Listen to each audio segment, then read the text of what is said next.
Okay, I think all the technology worked. Welcome to everyone joining us here on Zoom or out there on our YouTube channel. If you're watching this at a different time, um, we are excited to have all of you here for this course.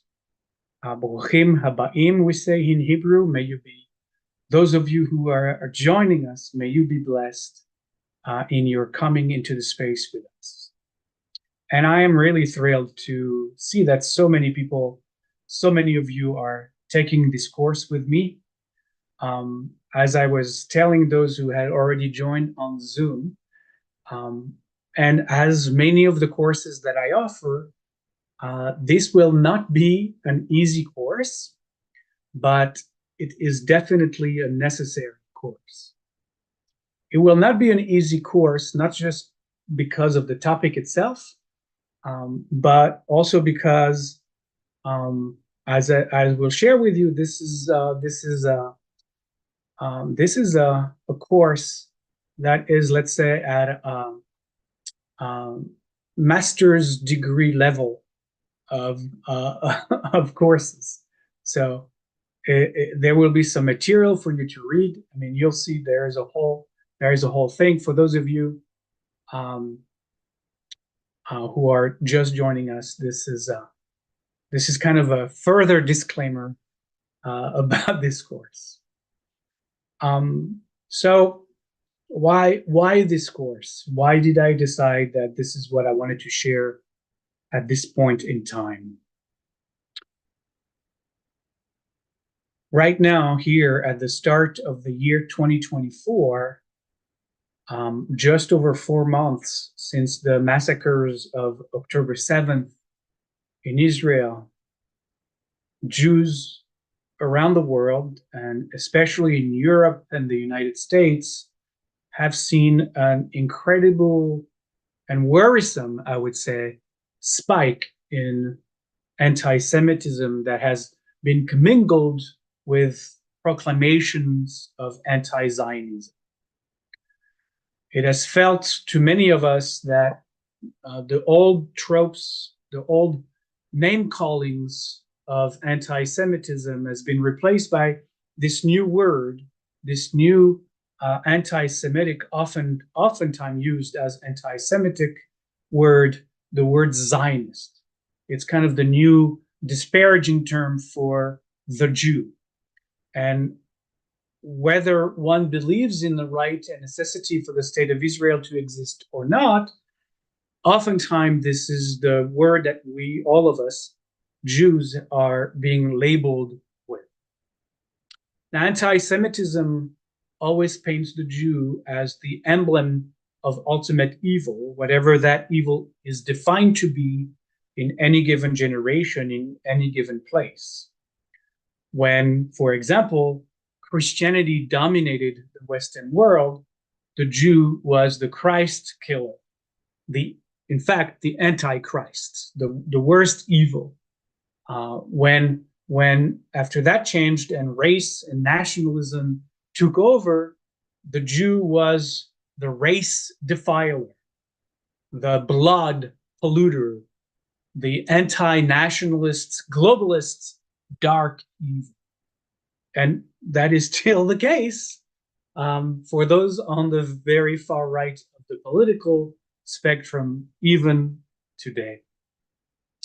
But in a postmodern global consciousness, the Jew and his state has come to symbolize the greatest new evils, that of racism, white supremacy, ultra-capitalist oppressive police state, colonialism, and genocide, projected onto us, as always, by nations and people wrestling with their own history of genocide, their own history of white supremacy, their own history of colonialism and racism, especially in Europe, and of course, right here in the progressive far left America. But I already taught an entire course on anti-Semitism And that course is publicly available for free to anyone and can be found on the Bet Aleph Meditative Synagogue's YouTube page. And this course is not about countering this new form of anti-Semitism. This course is to educate anyone interested, Jewish or not Jewish, in understanding what Zionism was and how it came to be, so that if and when we find ourselves wrestling with or being confronted by anti-Zionism, we can engage in conversation, if conversations are welcome, from a place of knowing. And we, especially Jews who believe that it's important for Israel to exist, we cannot stand on our own 2 feet when assaulted with so-called anti-Zionist attacks if we don't know what Zionism was and how it was born and how it evolved. And that's why I felt the necessity of this course. Now, this course will be largely inspired by a course that I took way too many years ago as part of the master's program I participated in toward my rabbinic ordination. And if there is even a remote chance that my professor at the time, whose name was, hopefully still is, Professor Randall S. Geller, if there is any chance that he could come across these recordings, I have very little hope that that would happen, but if that were to happen, I want to give him credit where credit is due and share, once again, my deepest appreciation after all these years for the incredible scholarship and integrity he had put back in the days in preparing and teaching this very difficult course when I attended Hebrew College in Newton, Massachusetts at that time. And I hope to help all of you participating or watching this, whenever that's going to be, to glimpse even just a fraction of what I was blessed to learn during that wonderful semester many, many, many moons ago. So what will this course entail? What I hope to do is to trace a historical line in exploring what led to the renewal of a Jewish national presence in Palestine from the last third of the 19th century through Israel's birth and first teetering steps. So I will touch upon the emergence of the Zionist movement. I will talk about the first waves of Jewish return to Palestine between 1882 and 1914. And I will also bring up and talk about the remapping of the Middle East by the great powers after World War I.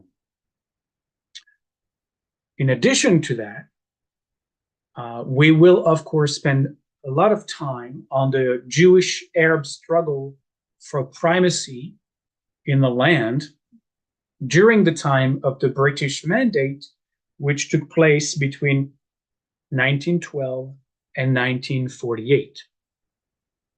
And we will explore, I will try to explore with you the light and the shadow that comes with developing and materializing a Jewish national project and the difficulties that have come with aiming for a state to be both a democracy and a Jewish state, both at the same time. And sometimes these two come into great conflict. And the question always is it very much possible to create a Jewish state that is also a democracy? And so we will touch on that. We will explore that. We will ask these questions. And at the same time, I will touch upon as well on the anti-Zionist challenges that we are faced with and possible and offer possible responses to those challenges. And I hope to show, really, I hope to show that despite all its faults, and despite the 1,000 mistakes along the way and to this day, that Zionism forever transformed the self-image of the Jewish people. And to me, that is very important. That Zionism forever transformed the self-image of the Jewish people. We went from a despised and weak people with hardly a history of confronting our oppressors to Zionist pioneers who established, by the end of 1948, a small but resilient state that within 20 years would be considered the most powerful state in the Middle East. Now, many are shouting in the streets today that Jews shouldn't have a state. The chant Hamas's own mantra, from the river to the sea, Palestine will be free by any means necessary. Calling, knowingly or not, we would have to ask them individually, for what we see as Jews on the receiving end of those chants, calling, as far as we're concerned, for the destruction of the state of Israel and the genocide a la October 7th of all 7.2 million Jews living there. So look, there are about 15 million Jews today in the entire world, just a little more than the population of Pennsylvania. That's it. That's all the Jews that are accounted for on this planet. The population of Pennsylvania. We used to be 18 millions before the Second World War, but a third of our people was murdered in the Nazi genocide, and that really took place barely 80 years ago. Barely 80 years ago.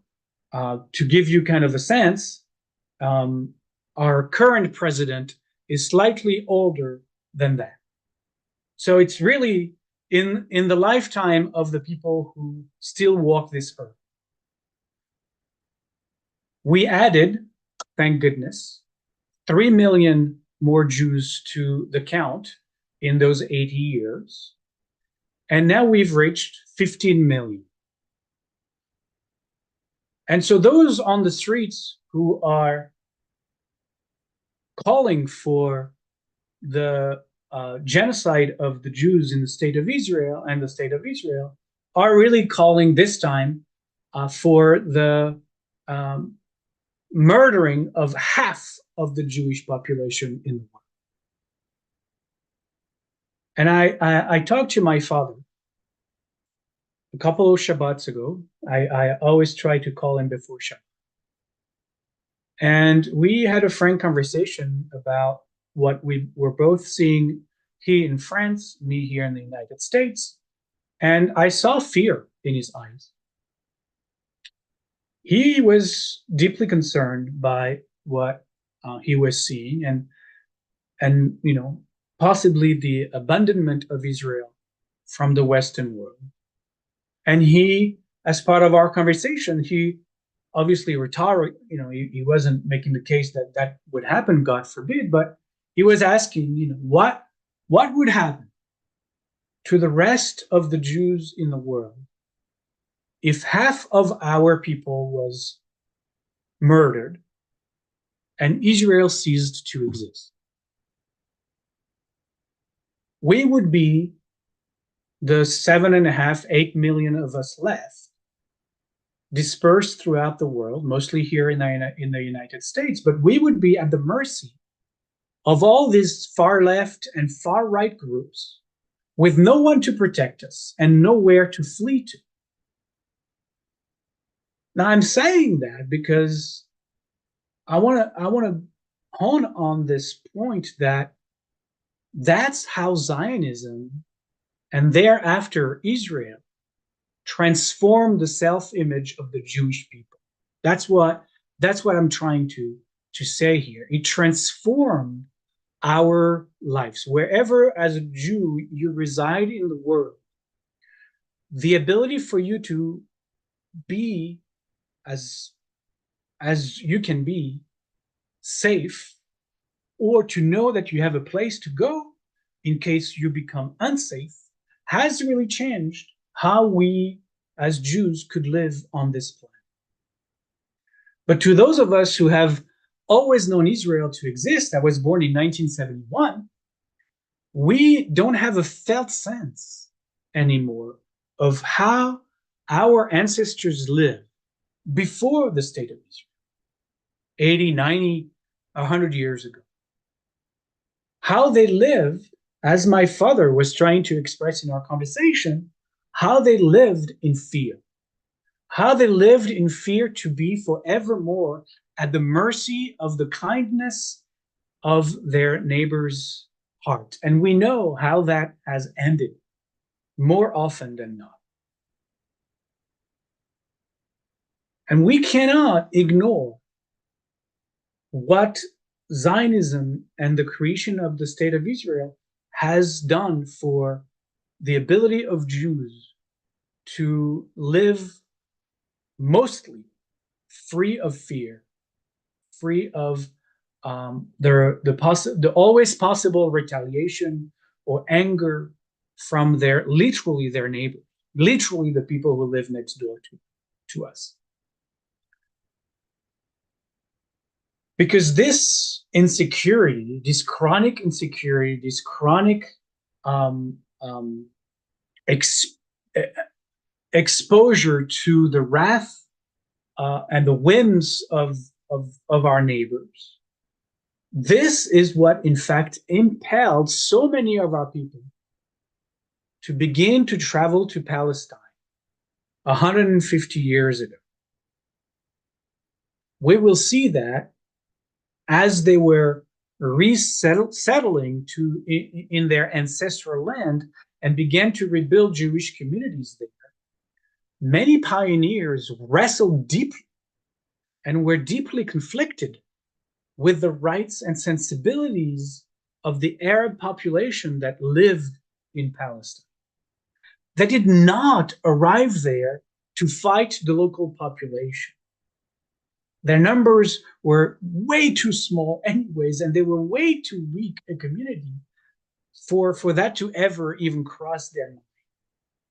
But they arrived there because they sought to transform themselves and to create a new kind of Jew.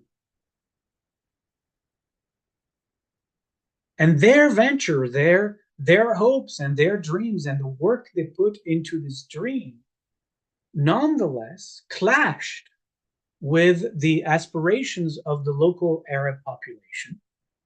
And thus, unavoidably, not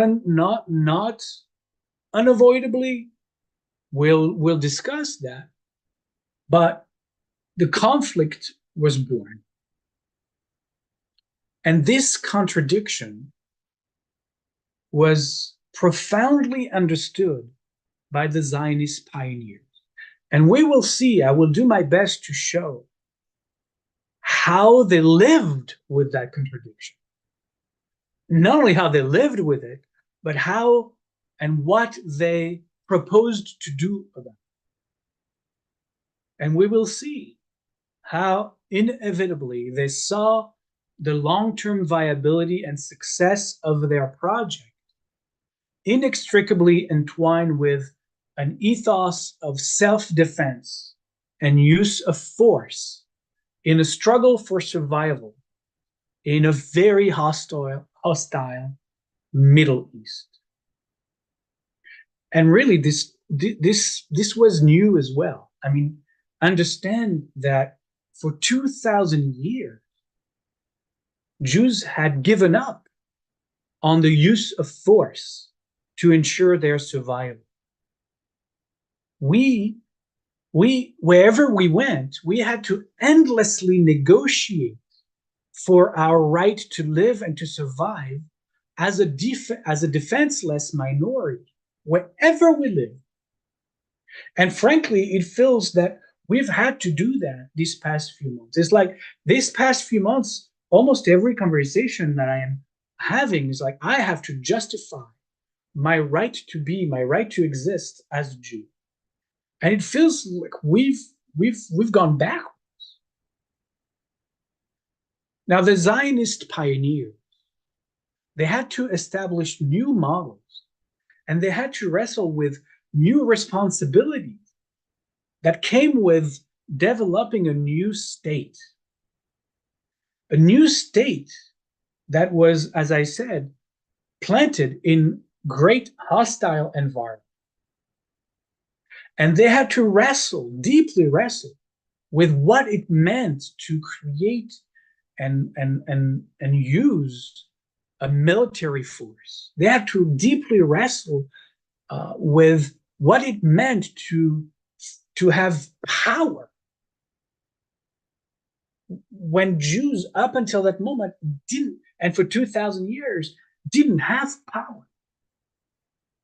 And those wrestlings with what it meant to have a military force, to what it meant to have power, defined the Zionist movement as it continued to evolve over the decades. And we'll see, I will do all I can to expose that, to show that deep conflict within the ranks of the Zionist movement. Deep conflict between those who justified the use of military force and power and those who vehemently opposed it. And finally, and we'll get there, I have scheduled 12 sessions, but if we need to go 13, we'll go 13.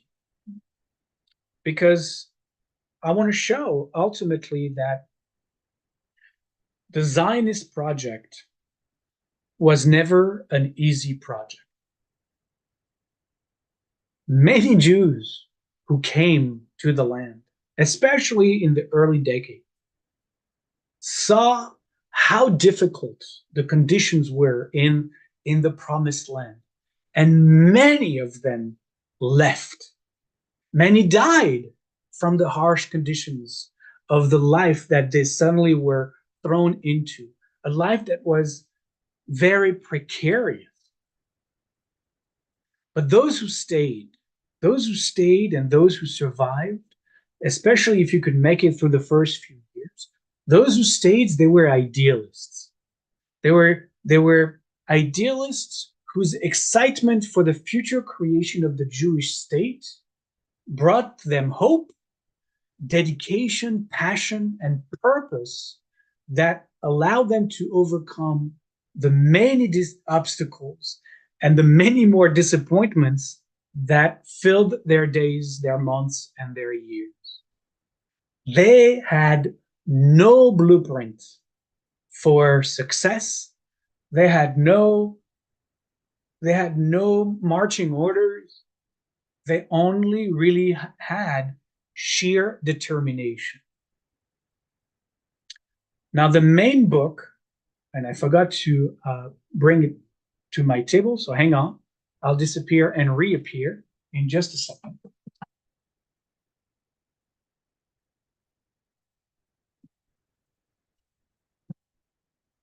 The main book that has inspired me for this course is this book. It's from Howard Sacha. It's called A History of Israel, From the Rise of Zionism to Our Time. Now that's a great book if you have a wobbly table, or if you need to really squash things to straighten them. It's a very thick book that has about 1,200 pages. Wait, Now that's the bibliography, about 1,100 pages. We're not going to read the whole book because our only concerns is about the rise of Zionism, right? But what I like about this and the title is itself is that there is a differentiation in the title, as you can see, between Zionism and the state of Israel. And we'll talk about why this is important, what a great distinction this is. Okay. So you're welcome to buy it. I will, for those of you who have registered, thank you. And I know many of you made beautiful donations, and we deeply appreciate your support. You will receive emails on a weekly basis that has the recording or the link to the YouTube recording, as well as the reading material. This is a master's degree course. The reading material that will be assigned between sessions. So you will receive a bunch of that probably tomorrow, if not Thursday. Those of you who are just watching this on YouTube, and if you are doing this in early 2024, you still have time to register and join us, and we'll also include you in the email. Once the course is over, it will be published in full on our Bet Aleph website. And those of you who will find it later on can go to the Bet Aleph website and have access to also the reading materials. But that will be in, when the course, the live course is ending in about 3.5, 4 months. So if you are watching it right now in February of 2024, come and register, and so you can follow along as we go. So with that, again, it's a must-have in your library, this book, I believe. If you are at all interested in this topic of the history of Israel as well. But if you're short of buying the book, there are excerpts that that you will receive in emails as PDF formats that you can read just those excerpts, and that will be just fine. So before I turn the pages of Jewish history to its very beginning, I'm going to go all the way back 3,000 years, and you'll see why. Let me start with offering a definition, because it's very important for us to have a working definition to this course. And the definition I want to share, obviously, is the definition of the word Zionism. And you can, do like I did and Google it and see what you find there. I found many definitions on the first page of my Google search, and they were all very similar. It looks like at this moment, most people are agreeing on the scholarly definition of what Zionism is. And I picked, as far as all the entrances that I found on my Google search, the one from Encyclopedia Britannica, which I think is a pretty good source to quote. And here's the definition that I stole from them, from the website. Zionism is a nationalist movement for the establishment of a Jewish national state in then called Palestine, the ancestral homeland of the Jews. Let me say that again. Zionism is a nationalist movement for the establishment of a Jewish national state in Palestine, the ancestral homeland of the Jew. Okay, this will be our working definition for this course. And I picked Encyclopedia Britannica because I wanted to avoid bias. I didn't want to choose a Jewish site.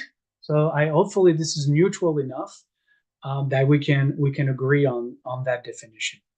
Maybe one more time. Zionism is a nationalist movement for the establishment of a Jewish national state in then called Palestine, the ancestral homeland of the Jew. All right. So let's turn the pages all the way back. And we're going to start about 3,200 years ago. 3,200 years ago. Why do I have to do that? It feels once again Jews have to justify ourselves. We have to justify to the world over and over again our history, our lineage, everything. So, one of the things that we have to do and we have to justify is to start with centering the Jewish indigeneity to the land of Israel. The Jewish people is the indigenous people of the land of Israel. Now, it's one of those things that you have to say, even though it goes without saying, but when you say it goes without saying, it means that you have to say. I don't know why we always have to repeat ourselves, but here we are. The Jewish people is the indigenous people of the land of Israel.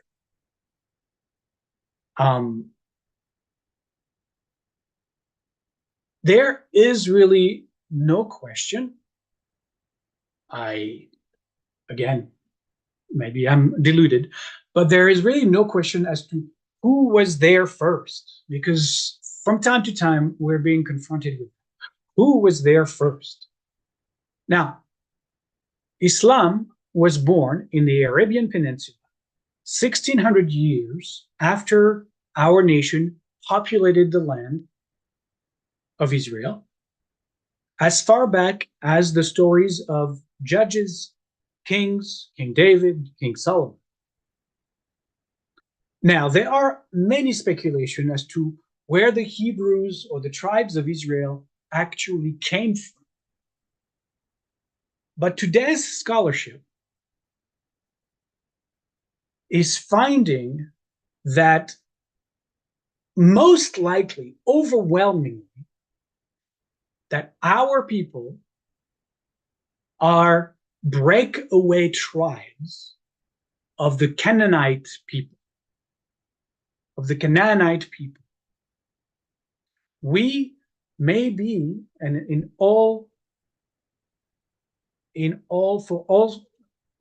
as far as scholarship is concerned, we are an offshoot of the indigenous culture that had already existed there for centuries. We can be virtually certain that the early Israelites were present in Canaan as early as the 13th century BC, because in addition to the Jewish Bible and the stories we find there, a people known as Israel is mentioned in another source from this time. It is mentioned in a victory hymn from the reign of the Egyptian king Merneptah, who reigned between 1213 and 1203 BCE, who inscribed this hymn on a stela, a stone slab. And in that hymn, on that hymn, carved in stone, is the word Israel. And here is actually, I found, because I did some research, I found what exactly was discovered as in this archaeological find from those who are dealing with Egyptian history. And here is obviously the translated text from this carved on stone hymn to Merneptah.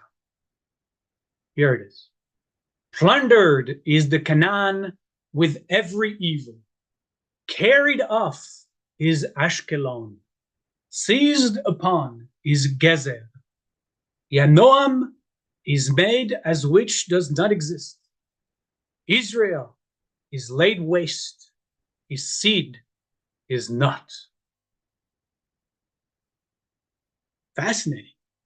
That stela was carbon dated, and we also know because the king lived was king in exactly those dates. So we know that this war that King Merneptah won at some point during the 10 years of his reign in 1200 BCE, there was a war, and according to the hymn, Merneptah conquered Canaan, and within Canaan, destroyed the people of Israel, which is I love that this is the first proof of the existence of Israel, 1200 BCE, so 3200 years ago, and that as the proof of our existence, it says that we no longer exist. I find the irony of that, especially knowing the history of our people, that it's almost in every generation somebody came and wrote that hymn that said that they had finally destroyed Israel, and here we are, and here we are reading the hymn that exactly says what so many others have wanted to say. So here is, again, to prove, because we have to, it seems, that we are the indigenous people of the land of Israel. Here is our Egyptian arch enemy who does us the favor of proving our existence through an hymn of our destruction. Now, as breakaway tribes or clans, you might say, from the Canaanite people, we left the towns and the villages of Canaan, as archaeology has discovered, and went to the highlands. You can see in the Torah, you can see in the Jewish Bible, that there's so much animosity towards the town. The towns is where the great evil always dwells, because we left the towns and we came to dwell upon the hills. And so, if you want to create your own and solidify your own identity, you want to beat up on those that you left in order to become who you are. It's like teenagers do with their parents. Suddenly, their parents are the worst people on earth, because as a teenager who is trying to create your own identity, it's how you differentiate, it's how you individuate, right? And so you see a lot in the Torah how Canaan is put down, despised, and so on and so forth, and how we define ourselves, as opposed to even all the religious rites and ways of life of Canaan. Everything we do is like, not them. But it's really archaeologically shown that during the time of what we would say the time of Joshua is where we started to move to the highlands. And these regions, the highlands, where there were, pretty much no one living there, because those were very difficult lands to farm, and it was hard to find water there. And so the early Israelite tribes cleared the slopes, shaping their steep side into terraces that make them easier to farm, and then they cut cisterns where they could store the water that they needed. Beyond this, there has been considerable evidence, both literary and archaeologically, that has confirmed even the early chronological accounts of the Jewish Bible are corroborating through different discoveries, the actual unfolding of our people through the stories of the kings. And I know enough has been written about this that you can explore this topic of the development um, of the Israelites and the early Israelites at your own leisure. It's not something that obviously I'm going to cover. I'm doing it with one purpose and one purpose only. But if you want to look at history of the Jews, this is my favorite. It's from Ephron, John Ephron, and other authors. It's called The Jews, A History. This is an old edition. I'm sure you can find newer editions. So if that's something that you are interested in, this is a great book that traces really what I'm talking about from the very, very early years and days of Jewish history. And of course, the history of Israel on our ancestral land was never easy. We know of many successive conquests over the century. The Assyrians, Babylonians, Persians, Greeks, Romans, all of those came and conquered, and each time, except for the last time, except for the Roman Empire, each time Jews were able to reclaim sovereignty over their land. The war against Rome lasted long after the destruction of the Second Temple and the sack of Jerusalem that happened in 70 CE. The last revolt, if you want, the last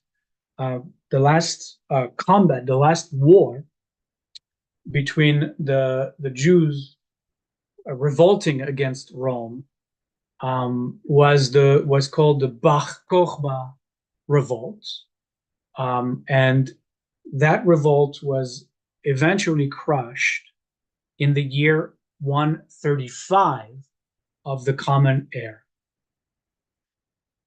From that moment, Jews were taken as slaves throughout the Roman Empire, and many of us who are mostly Sephardim and Mizrahim can really trace back their ancestry all the way to that period. It's possible that my family on my father's side probably ended in North Africa from that exile.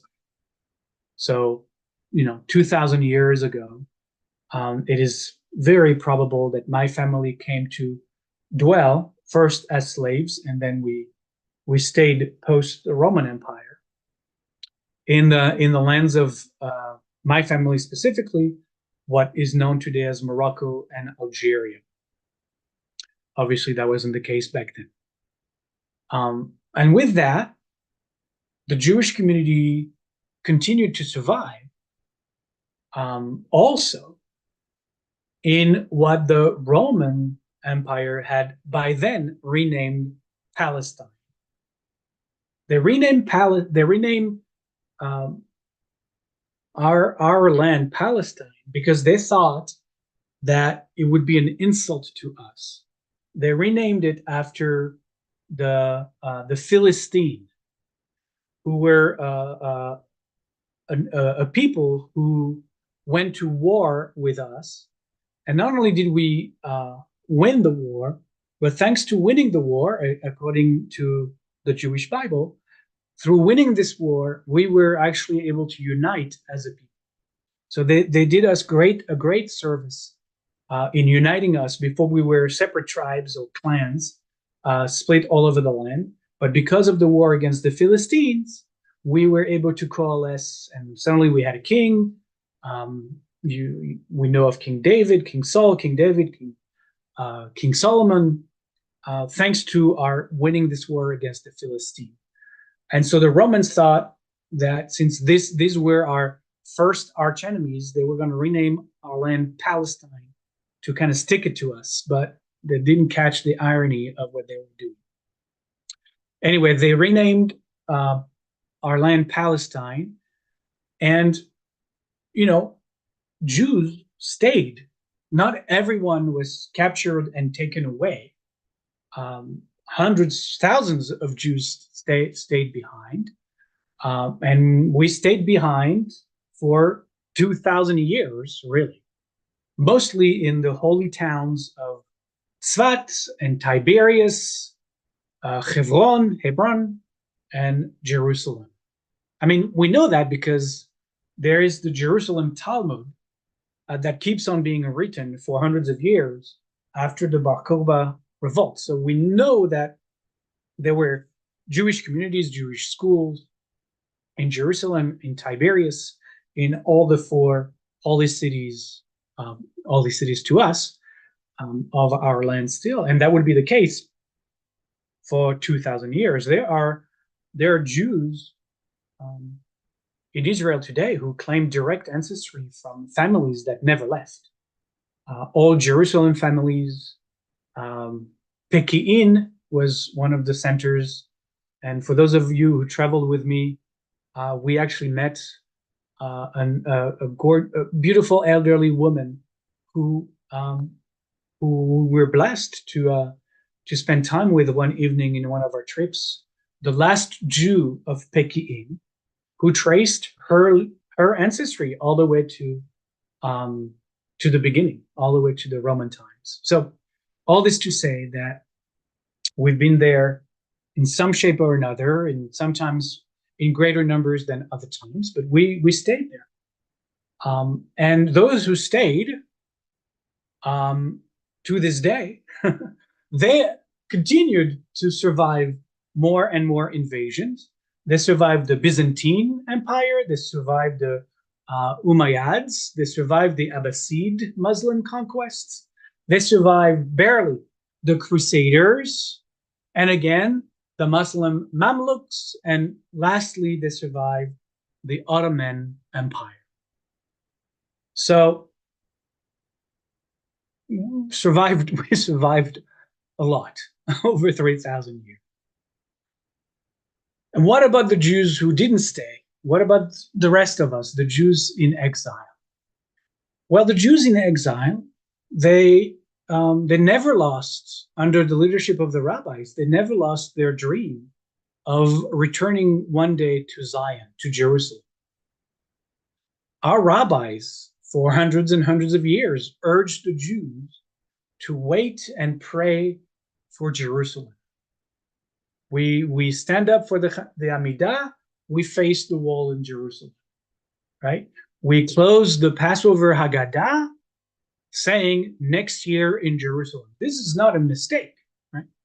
There's always been in our people in exile, the notion that next year in Jerusalem, that we will come back, we will go back. But as the time went on and the return seemed to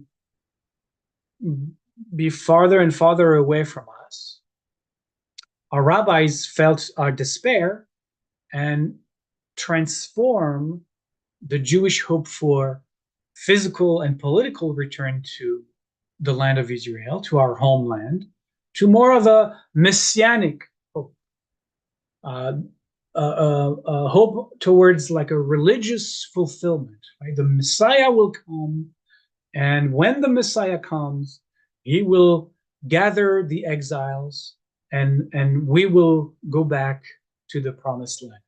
Probably, in a way to appease our dread of seeing the delay in returning to the land. So the rabbis obviously continued to tell us we should pray to return, but we didn't have to take action to do so, lest our hosts might turn against us. So there was also a notion of, fear. And we will see, I will show that the Zionists, the early Zionists, had to confront and rebel against the views of the rabbis because they saw them as passive and fatalistic. And they took aim, in fact, at the religious Jews and the religious leadership of our people who opposed Zionism. Some sects to this day, one called Neturei Karta, still opposes um, Zionism and the state of Israel because they still hold the belief that we should have come back only when the Messiah arrived. Never mind that they live in Israel and benefit from the state and so on and so forth, but they still say that it was not religiously mandated for us to return without the Messiah coming. Zionism and the Zionists, the early Zionists, will also reject the diaspora's view of submissive Jewish history. For them, that was one of the canon of Zionism, was to renew the Jewish spirit, what they saw as renewing the Jewish spirit, to revitalize the Jewish national fervor, to see the Jew as someone who was able to resist against the oppressor, and in doing so, they're going to redefine and retell the story of Hanukkah. The story of Hanukkah, which was mostly a minor holiday, according to the rabbis, the early Zionists, 100 some years ago, decided to actually reclaim Hanukkah as a story of resistance, as a story of revolt against our oppressors while we were in exile. That's how Hanukkah became, to this day, really no longer a minor ignored holiday, but really one of the major holidays of our calendar. And those Zionists are also going to emphasize, looking back in our history, the times where we revolted against the Roman oppressors as well. So they're going to rethread a new thread of Jewish history, highlighting resistance to our oppressors. Now, not only did Jewish communities persist in the Holy Land through the last 2,000 years, but we know historically that Jews would periodically also return to the Promised Land, really throughout Jewish history. Nachmanides, Rabbi Moses ben Nachman, one of the greatest rabbis in medieval Spain, is documented to have returned to Jerusalem. He lived in Jerusalem and in Acre, in Akko in Hebrew, back in the Middle Ages. We know historically that some 300 rabbis moved to the Holy Land from France in the early 1200s. Of course, we also know that after the expulsion from Spain, many Jews went home and founded new or expanded the existing communities they found there. And really, there was a great rebirth of Jewish communities from those Jews who came from Spain, who created or renewed very prosperous cities and towns, especially around the Sea of Galilee, again, in the four holy cities of Israel. Tiberias was repopulated, as was Jerusalem, Hebron, and also Gaza. Gaza was a great Jewish center at the time that saw a great influx of new Jewish residents that escaped Spain. And we know, especially in our community, that Safed became a great center of Jewish renewal and saw the rebirth of Kabbalah throughout the 1500s and in the 1600s. Now, in the mid 1600s, thousands of Jews came back to the Promised Land from Europe, from Middle Eastern lands, from North Africa, even from Yemen, in the far south of the Arabian Peninsula. Why? Because of Shabtai Tzvi. So I'm not going to give you the whole story of Shabtai Tzvi, but Shabtai Tzvi was on the heels of the rebirth of Kabbalah in Safed in Tzfat, influenced by the great teachings from Isaac Luria and all the other beautiful teachers of the schools of Kabbalah in Tzfat, was had a out of body experience, had a whatever, he heard voices, whatever happened, but declared himself Messiah. And he had a scribe that wrote his stories and supported his claim to be the Messiah. And there was great fervor in the entire Jewish community on the heels of the expulsion from Spain, which was a great disaster for the Jewish people.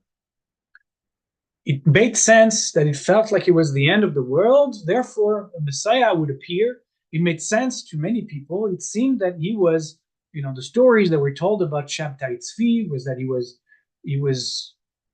creating miracles, and he was really very much aligned with all the stories of old of what a Messiah would do and say, and suddenly thousands and thousands and thousands of Jews all over the Jewish world started to believe that the story was true, and they thousands migrated to Jerusalem or to Israel, because the Messiah had come.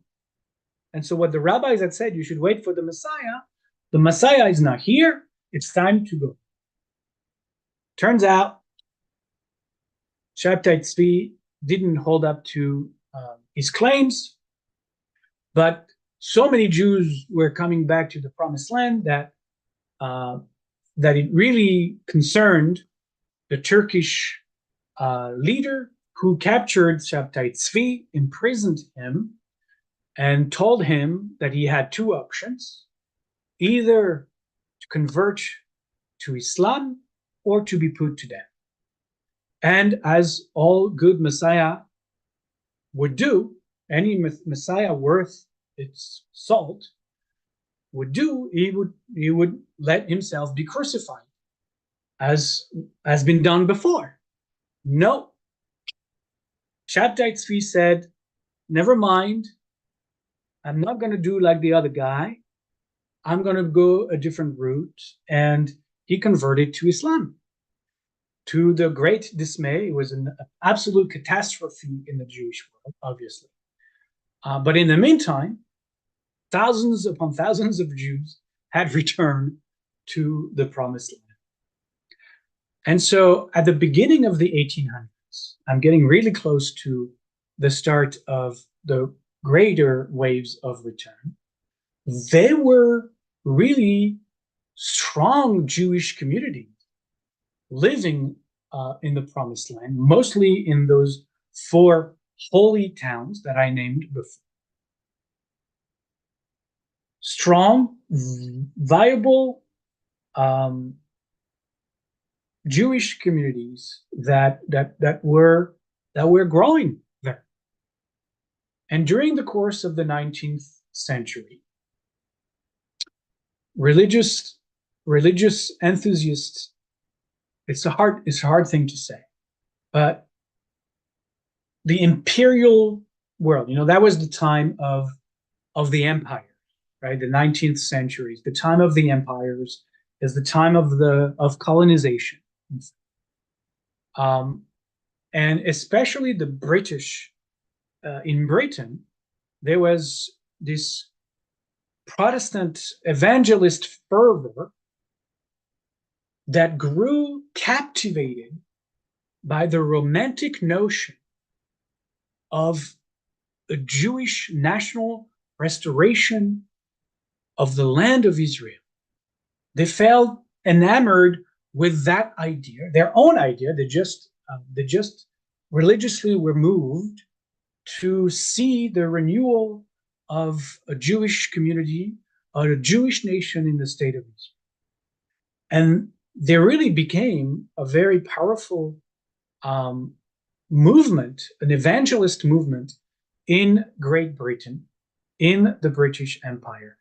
And historians would say that this movement in England specifically really laid the ground, as we'll see, for the declaration, the Balfour Declaration of 1917, and we'll get to that. So I know everybody's going to Google it, but Balfour Declaration of 1917.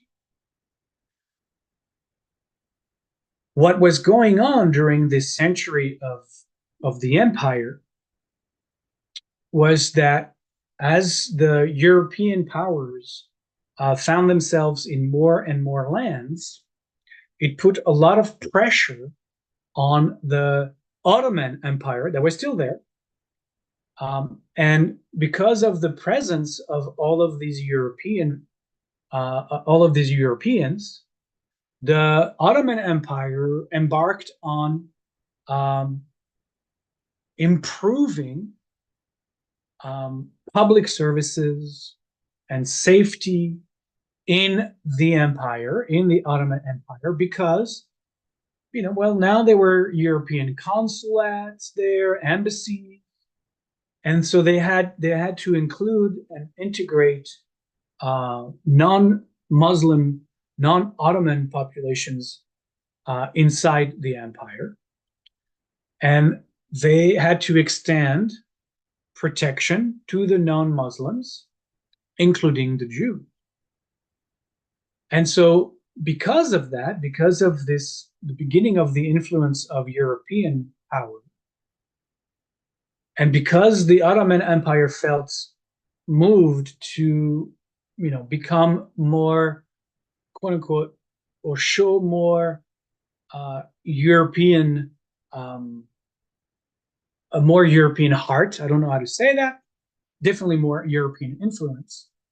They increased the protections of all minorities. And in part, as a result of that, the Jewish population in the Ottoman Empire Palestine region, right? Palestine was just a region of the Ottoman Empire at the time. As a result of those improvement in the empire, the Jewish population quadrupled between 1800s and 1881. And I'm as you can hear, I'm putting a stop in 1881, and we'll see why in a little bit.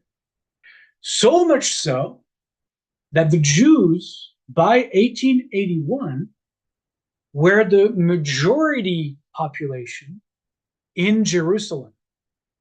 By the end of the 19th century, the Jews became the majority population in Jerusalem. And we have not talked about Zionism yet. It's not yet even an idea in anybody's mind. But by then, Jews were already the majority population in Jerusalem toward the end of the 19th century. Now, that being said, the Jews of what's called the old Yishuv, you could say the old residents, right? Those who've been there for a long time, before the 19th century. Those Jews, and even in the 19th century, those Jews were mostly religious. I mean, we saw the religious Jews in Tzfat, in Tiberias, in Jerusalem. Those Jews came back because they were religious and they wanted to live in one of the holy cities in Jerusalem. So those, throughout the centuries, those religious communities really survived mostly on charity contribution from mostly the Jewish world outside of Israel. which, if you know what's going on in Israel today, you'd say, well, nothing has really changed. It still feels like, you know, the religious communities in Israel are still sponsored by the wealthy Jews abroad. So not much has changed in that way. But even then, again, long before modern Zionist movement even began, Jews began in Israel, well, in the Ottoman Empire region called Palestine, right? Jews began to leave the walled cities. And they began in the 1900s specifically because of the increased sense of security and because their numbers were growing. They felt confident that they could leave the walled cities and create new neighborhoods, even agricultural communities, outside of the walled cities. And so you see, if those of you have been to Jerusalem with me, you know that there's this windmill just outside of the walls of the old city with this beautiful neighborhood, Mishkenot Sha'ananim. This is one of the oldest Jewish neighborhood outside of the walled city of Jerusalem. But there are other agricultural communities. One of the oldest is called Petach Tikva. Petach Tikva is one of the first cities, agricultural centers, really, that the Jews felt comfortable enough under Ottoman Empire and a newfound security to be able to create in the middle of the land. They opened an agricultural school in Jaffa. Now, understand, I'm using the word agricultural a lot because I'm trying to make a contrast between the religious communities of the old Yishuv, to this new form of Judaism that suddenly is coming back to cultivating the land. Right there, that's the beginning of that shift that I'm talking about. But even the religious Jews, even the religious community, are beginning with see historically to focus on manual labor as an alternative to being externally funded. And so that's also a shift, the sense of the Jews of the time to become much more independent and to start communities, independent communities, self-funded communities in the land of the Ottoman Empire. Okay, so I hope that I have spent enough time painting the historical picture of the Jews through the millennia up until 1881, and you'll see where I'm going. Now I want to trace, and I don't have to go back as far, thank God. I want to trace maybe the history or the burgeoning history or the proto-history of Zionism. Because Zionism is a term that is going to be created and spoken of very late in the 19th century and early 20th century. So it's not really a term that exists prior to this movement, as per our definition, that gets created in the last years of the 19th century and the early years of the 20th century. So we can't exactly talk about Zionism as that movement until that movement comes to be. But, and as I have shown, Jews have always returned to the land, right? There was no Zionist movement, but because we return home, we always return home in every generation, every 2 generations. There have always been Jews who have returned, okay? But with that, with all of these caveats, let's talk about now how modern Zionism, or the Zionist movement itself, how that came to be. And for that, we don't have to go back 3,200 years ago, we only have to go back to the 18th century, so 300 years. What happened in the 18th century? What happened in the 18th century is a major leap in consciousness, an incredible leap in Western consciousness. There is suddenly these people in the great capitals of Europe, but mostly in the cafes of Paris, who are starting to have conversation about a new way of governing ourselves, a new way of setting up society. They call themselves free thinkers, they call themselves rationalists, and they begin to question and write about the very basis of Christian rule, the rule of the Pope and Christianity over the land, the rule of the kings. And they're beginning to also question this prevailing social stratification that they themselves obviously are excluded from. And this era that happens in the Cafe of Paris, but also in London, in Berlin, and everywhere, is called the era known as the Enlightenment. From this Enlightenment movement of the 1700s come the revolutions that are going to rock the Western world. And through these revolutions, the kings are going to be, I was going to say gently set aside, but that's not what happened in France. Guillotined aside, if you want. The clergy is going to be also relegated to the background, and something new is being created that is called a nation state. Suddenly, people of Europe and America no longer are servants of a king, no longer just belong to the church, but suddenly they're told that now, from this moment forward, they are French.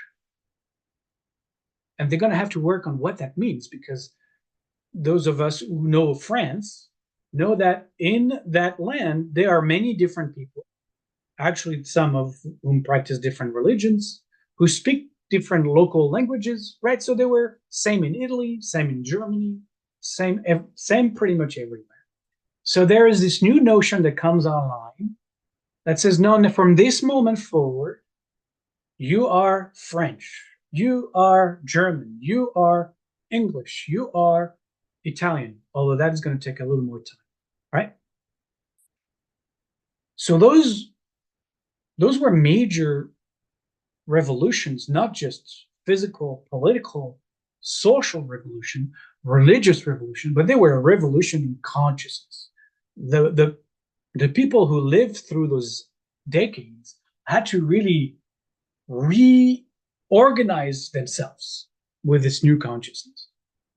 But what happened with that is that minorities lost their autonomy. Now, there were a lot of little groups that, if you were carpenters, then you had your own carpenter association, the guilds, right? That disappears, right? All of the autonomous little groups that had formed, all that now disappears under the umbrella of the state. And they are invited now to change their identity in order to participate in a new nation. Now, part of those minorities are this weird, people everywhere called the Jewish people. And many Jews who, through the centuries, have suffered under the oppression of the church or the oppression of the kings, thought that this would finally be different. And they embraced this new seemingly secular movement, this national thing, and joined in, abandoned, most Jews really abandoned their old ways, let go of the Jewish form of dressing, the Jewish form of eating, the Jewish form of living, to embrace these new opportunities that were offered to them to find work, to exchange ideas, and to socialize with their Christian neighbors. That was an incredible door that that that was shattered, the door of the ghettos, and the Jews were invited out. And for most Jews, they didn't just tiptoe out of the ghettos; they literally ran out of the ghetto. By 1791, so 2 years after the French Revolution, the Jews of France were given full rights of French citizenship, with the caveat that they would pledge to be French first and Jews second. And that's a really big shift. And you can hear it in the way that the French government at the time offered that. You can be French, but you have to first be French. But you know what? Religion, we don't really care about religion anymore. So you're going to have to do the same, right? So you're going to have to put your Jewishness kind of in the background. And most Jews gleefully took the deal, embracing France and renouncing any future return to the land of our ancestors, that was written in the Haggadah, that was written in the prayer books. And they gleefully relegated Judaism to the realm of faith. That's over there, right? That may happen on Friday night and Saturday, maybe for the holidays, but other than that, they were French. And they dressed like the French people, and they started to learn the French language, because before that, we had our own language, right? And so on and so forth. By 1870, so about a century later, most Jews in Central and Western Europe had achieved full emancipation.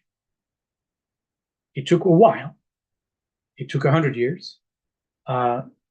Different countries did it differently. France went like, okay, you're French first, and then let's talk about how you can dissolve your Judaism. I mean, it was an invitation that had, a lot of caveats with that. When they said, be French first and ignore your Judaism, that was probably also a way of the French saying, yeah, we want to erase Judaism. So, embrace your French citizenship. But by 1870, staggered in different countries, most Jews in Central and Western Europe had achieved full emancipation. Many abandoned any kind of Jewish allegiance. They became devoted patriots of their countries.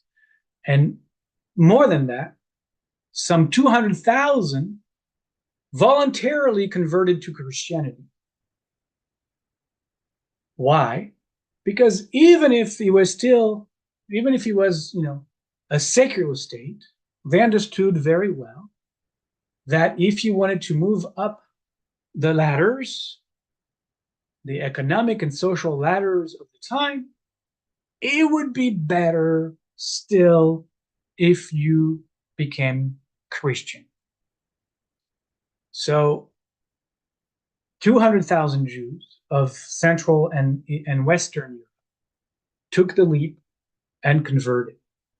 One of the most famous is the grandson of Moses Mendelssohn, the famous composer. But that did not help him either. Anyway, that's a story for a different time. But what was happening in Central and Western Europe was definitely not happening in Eastern Europe, quite the opposite. Especially in Tsarist Russia. Under Catherine the Great, the Tsarina, who ruled between 1762 and 1796, the Jews were gathered together and forced to relocate to what is going to be called the Pale of Settlement, which basically is Western Russia. And if you have a little bit of a map of Europe, since we're seeing it a lot because of the war in Ukraine, the Pale of Settlement started, and we know from our families, right? Estonia, Lithuania, Poland, all the way down to Ukraine. That's where the Jews were, right? And if you know of the First and Second World War, that's really the worst place to be, because you're going to have all the armies trotting through that part of Eastern Europe, back and forth, destroying everything.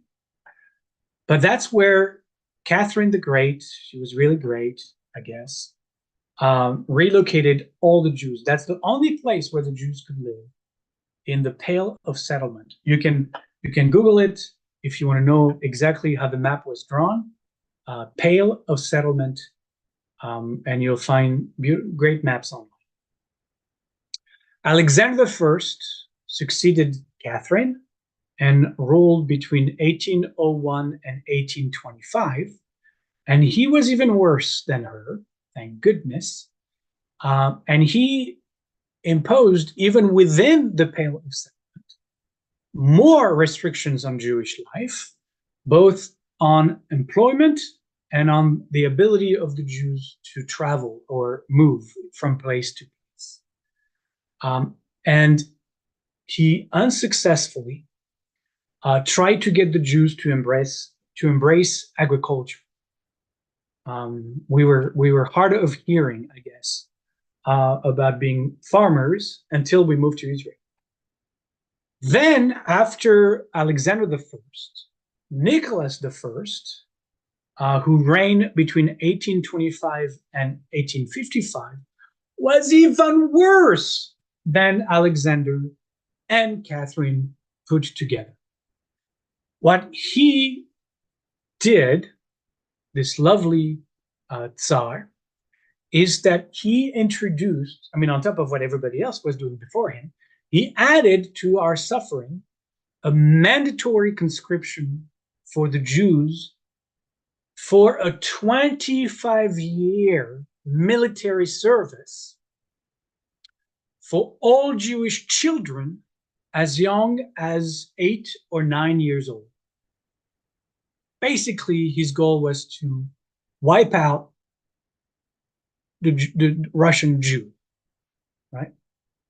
And if you didn't join the army for 25 years at the age of 8 or 9, so before bar mitzvah, right? Before your religious education is even completed, if you resisted that, you were either converted, forcefully converted, or sent to Siberia. And either way, forever lost to the Jewish community, to your parents, to your community. You were never to be seen again.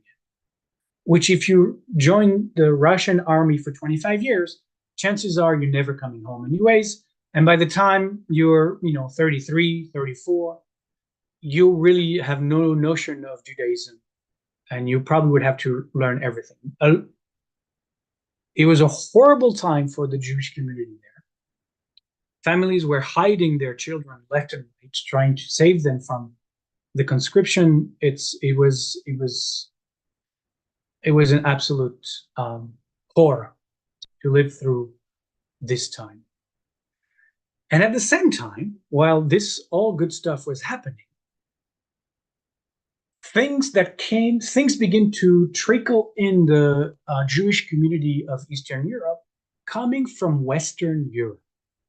There was this thing that was happening in Western Europe called the Jewish Enlightenment.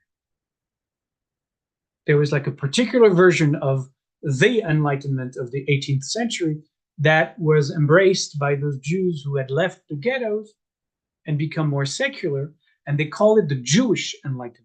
In Hebrew, Haskalah, Haskalah. And their teachings and their writings and their preaching that became very popular in Western Europe began to sip into small groups of Russian Jews. And I'm saying Russian Jews, that includes Ukrainian Jews, Polish Jews, the Russian Jews, because it was Russia, the Pale of Settlement was Russia. And, you know, Poland, Ukraine, they appeared, disappeared. It's hard to know when, during that time, it was much more fluid. So I'm using the general term of Russian Jew. But I don't mean to insult anyone whose ancestry was Ukrainian, Polish. I'm just using that term.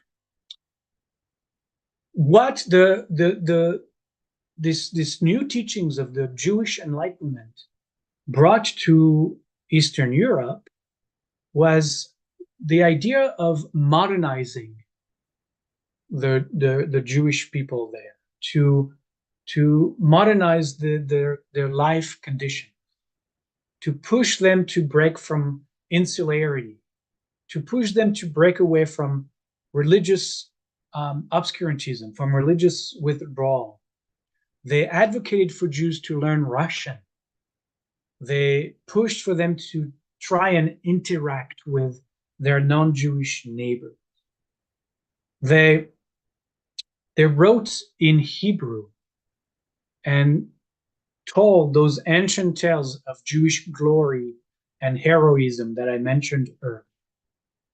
And they introduced ideas such as a Jewish fantasy of adventure, rediscovering the world of nature, fantasy for the religious Jewish community. But a tiny minority of religious Jews began to embrace them, to embrace those ideals, those secular ideals, those very modern ideals. And these Jews who began to break free, really a tiny fraction of the Jewish community then, maybe a drop in the ocean, if you will, they became known as the precursor of the Zionist movement, or the proto-Zionists. And they were names. There are very known names of those religious Jews who started to speak a different language. There's two rabbis, one called Yehuda Alkalai, one called Tzvi Kalisher, who began to argue that Jews shouldn't wait for the Messiah in order to return to Zion. Another one, Moses Hess, a German Jew. His writing started to infuse the consciousness of those tiny minorities in Eastern Europe. And he wrote that Jews should learn to assert and take pride in their own identity and to recreate their own society in their ancestral land, rather than imitate and assimilate into their European nation. And though obviously for us, these writers, these rabbis, these three, right, that I mentioned, are historically critical and important to see the first seed of the idea of the return to Zion. Historically important, their impact on Eastern European Jews was, to be kind, close to none. It barely registered. Again, very few Eastern European Jews embraced those ideas. It would take the shock, the absolute shock of the pogrom of 1881 to finally motivate thousands of Eastern European Jews to make the leap and emigrate to the land of Israel. But it is now past my bedtime, and so I'm going to leave you in this great suspense of what happened in 1881. What were those pogroms about, and what the consequences? We'll start with that next week, I promise. I'm going to take 2 minutes, or maybe 3 minutes, and I'm going to go through your chat messages and see if there is any question that came up. Okay. I guess I was so clear, so to the point, that there is no opacity to what I conveyed. So I'm sure I will be bombarded with questions next week, but it doesn't look like this week there is anyone sitting on the fence about anything. And with that, you're always welcome between now and next week to email me if there is any question. rabbi.olivier@be'alef.org, and I am happy to entertain any questions about that. Oh, well, suddenly as I'm saying that, what about the exodus from the Assyrian? Yeah, again, there was many invasion to the land of Israel. The greatest exile was the Babylonian exile with Nebuchadnezzar and the destruction of the first temple. The Jews moved to Babylon, especially the intelligentsia. Mostly the elite was exiled to Babylon. The people really stayed in the land. It was not a whole national movement, just a few thousands of the leadership, and established themselves in Iraq. After the Babylonian Empire is defeated by the Persian Empire, the king of Persia allows the Jews to return, and many Jews are going to return. This is the time where the Torah is for the first time is brought to Jerusalem. The Torah is compiled in exile in Babylon, and Ezra, the scribe Ezra, brings it back to Jerusalem. But that doesn't mean that the Jews who were exiled in Babylon didn't stay. Hundreds and hundreds and thousands did not go back to Israel. Hundreds and thousands did go back. But that's where you have the first Jewish communities in Babylon, in this area, which is known as Iraq. So you have Jewish communities that began in Iraq in 586 BCE. They were Jews in Iraq for 2,600 years. And, in Babylon, in Iraq, are going to be the greatest Talmudic schools. That's where they're going to be. The center of Jewish life once is going to move there and then to Spain for hundreds of years, because the intellectuals, the rabbis who work on the Talmud live there, and so it becomes the center of Jewish life. But again, all those exiled, the Jews stayed back.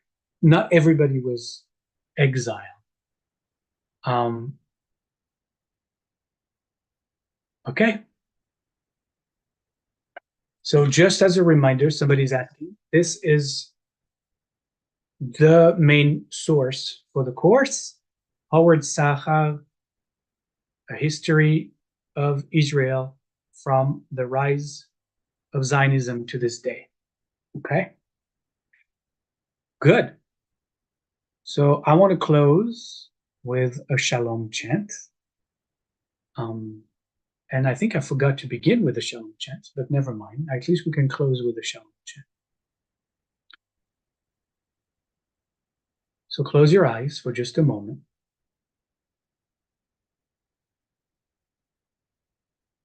And find your breath as I'm trying to do now.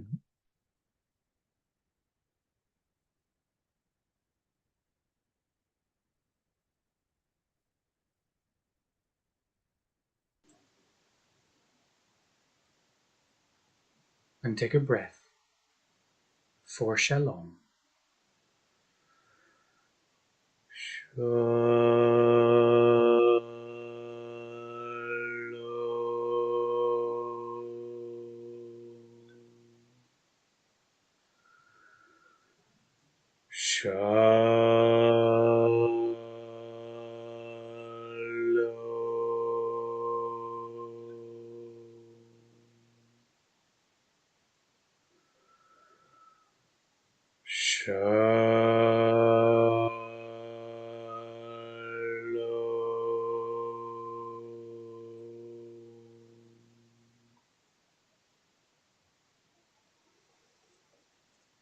Thank you so much, everybody.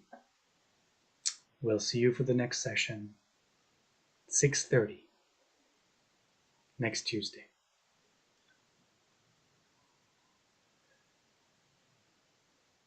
Modani.